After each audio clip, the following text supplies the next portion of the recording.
देश भर में आए दिन डिजिटल अरेस्ट के मामले सामने आ रहे हैं। गुजरात की अहमदाबाद साइबर टीम ने डिजिटल अरेस्ट के नाम पर लोगों को ठगने वाले एक गिरोह का भंडाफोड़ किया है।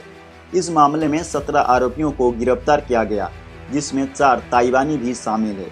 पुलिस ने इनके पास से 12.75 लाख रुपये नकदी, 761 SIM card, 120 mobile phone, 96 chequebook, debit और क्रेडिट कार्ड, साथ ही लेन देन करने संबंधित खातों की 42 बैंक पासबुक जब्त की है। इस गिरोह ने एक वरिष्ठ नागरिक को 10 दिन तक डिजिटल अरेस्ट किया। इस दौरान उन पर वीडियो कॉल के जरिए नजर रखकर उनसे आरबीआई के एक मुद्दे को सुलझाने के लिए 79.34 लाख रुपये ट्रांसफर करा लिए।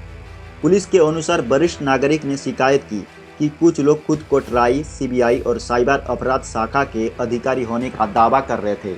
उन्होंने ये आरोप भी लगाया कि उनके बैंक खातों से अवैध लेनदेन भी हो रहा था। सिटीजन को पहले एक नंबर से कॉल आती थी कि आपके इस नंबर से जो बातचीत हुई है और वो इलीगल एक्टिविटीज में यूज हुए हैं, आपके बैंक अकाउंट्स यूज हुए हैं। फिर अलग अलग व्हाट्सएप नंबर पे, जिसमें प्रोफाइल में पुलिस इंस्पेक्टर की फोटो होगी या सीबीआई की कोई फोटो बना के नेट से मॉर्फ करके बना के डाल दिया हुआ, फिर उससे ये लोग वीडियो कॉल करते थे। देखिए कि हम इस सेंटर से, इस ऑफिस से बोल रहे हैं। जैसे कि आप जानते हैं कि हमारे वाली एफआईआर में भी सीनियर सिटीजन थे, उनको बोला गया था कि आपका जो मोबाइल है, हम ट्राई से बोल रहे हैं और हमें पता चला है कि telecom regulatory authority of India से बोल रहे हैं, और हमें पता चला है कि आपका जो मोबाइल है वो इलीगल एक्टिविटीज़ में यूज़ हुआ है। अगर आपको अरेस्ट से बचना है तो आपको कुछ फीस देनी पड़ेगी, और ये पैसा आपको रिकवर भी कर देंगे। जैसे ही आपका पता चलेगा आप विक्टिम, आपने सस्पिशियस एक्टिविटी में नहीं यूज़ हुआ है, तो वो प्रोसेसिंग फीस के बाद आपको रिटर्न भी कर दिया जाएगा। और आपके विरुद्ध में एक बायतुला मुंबई में एफआईआर दाखिल हुई है, और जल्दी हम आपके घर पे आपको अरेस्ट करना आ रहे हैं। तो 10 दिन से सीनियर सिटीजन को धमकाया गया, अलग अलग अकाउंट में अलग अलग अमाउंट वो हड़प की गई, और कुल मिला के 10 दिन में सीनियर सिटीजन के 80 लाख रुपए इन्होंने अकाउंट्स में लिए। जो मोडस ऑपरेंडी करने का तरीका था वो कैसा था, वो किसके जरिए होता था, किस चीज का उपयोग ज्यादा किया जाता था इस तरह से फंसाने के लिए? मोडस ऑपरेंडी तो पहले तो ये गैंग कुछ एक डाटा जो पब्लिक डोमेन या डार्क वेब से लेती है कि कितने सीनियर सिटीजन्स हैं जो अकेले में रह रहे हैं और उनके पास पैसे वाले उनमें से कितने हैं। उसके बाद उनका नंबर वो उस डाटा में से लेते थे। फिर एक कॉल जाती थी कि आपका नंबर हमें इस एजेंसी से बोल रहे हैं, और आपका नंबर हमारे डाटाबेस में आया है कि आपने ड्रग्स मंगाई है या कुछ साइबर क्राइम में या टेररिस्ट के साथ आपकी बातचीत हुई है।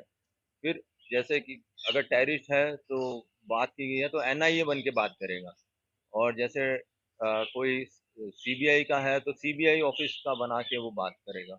इस तरीके से अलग अलग एजेंसीज का वो बना के उसके व्हाट्सएप प्रोफाइल पे भी डालेगा। वीडियो कॉल फिर करते हैं तो पीछे दिखाने के लिए कि ऑफिस है वो भी दिखाते हैं। फिर एक वारंट निकाल लेगा जिसमें उस एजेंसी का सिक्का वगैरह लगाया होता है, एक आईओ का नाम दिया होता है, और ये आईओ या अगर सीबीआई के सुपरिटेंडेंट या एसपी हैं, वो नेट पे देख लेते हैं इंडिया में कितने आईपीएस हैं और कहाँ कहाँ हैं, तो उनका नाम डाल के किया जाता है, ताकि अगर आप सर्च करो कि आईपीएस एग्जिस्ट करता है तो आपको नेट पे दिखेगा कि कहाँ एग्जिस्ट करता है। इस तरीके से वो अपनी आइडेंटिटी इम्पर्सोनेट करते हैं, और फिर उसको धमका धमका के बोलते हैं कि आपको पैसा देना पड़ेगा आपके सिम कार्ड को वेरीफाई करने के लिए, अकाउंट्स को वेरीफाई। और ये पैसा जस्ट हम प्रोसेसिंग फीस मांग रहे हैं। जैसे ही प्रोसेस हो जाएगा और पता चलेगा कि आपने कहीं भी इलीगल एक्टिविटीज़ में इन्वॉल्व नहीं है, तो आपको पैसा रिटर्न भी कर दिया जाएगा। और एक ऐसे ही उस डिपार्टमेंट की स्लिप भी बना के देते हैं कि देखिए ये पैसा है, ये अकाउंट में गया और हम आपको स्लिप दे रहे हैं। जैसे ही ये प्रोसेसिंग पूरी होगी, आप जिसकी स्लिप हमें रिटर्न करना और हम आपको पैसा रिटर्न कर देंगे। इस तरीके से पैसा लिया जाता है। सर, ये पूरा मास्टरमाइंड कहाँ से होता शरद सिंघल ने बताया कि पिछले महीने शिकायत मिलने के बाद हमारी टीमों ने गुजरात, दिल्ली, राजस्थान, कर्नाटक, ओडिशा और महाराष्ट्र में जगह जगह छापेमारी की और देश भर में इस गिरोह को चलाने के आरोप में 17 लोगों को पकड़ा। पकड़े गए लोगों में से ताइवान के 4 लोग भी शामिल हैं। हमारा मानना है कि उन्होंने अब तक करीब 1000 लोगों को निशाना बनाया होगा। ताइवान के 4 नागरिक की पहचान की गई है।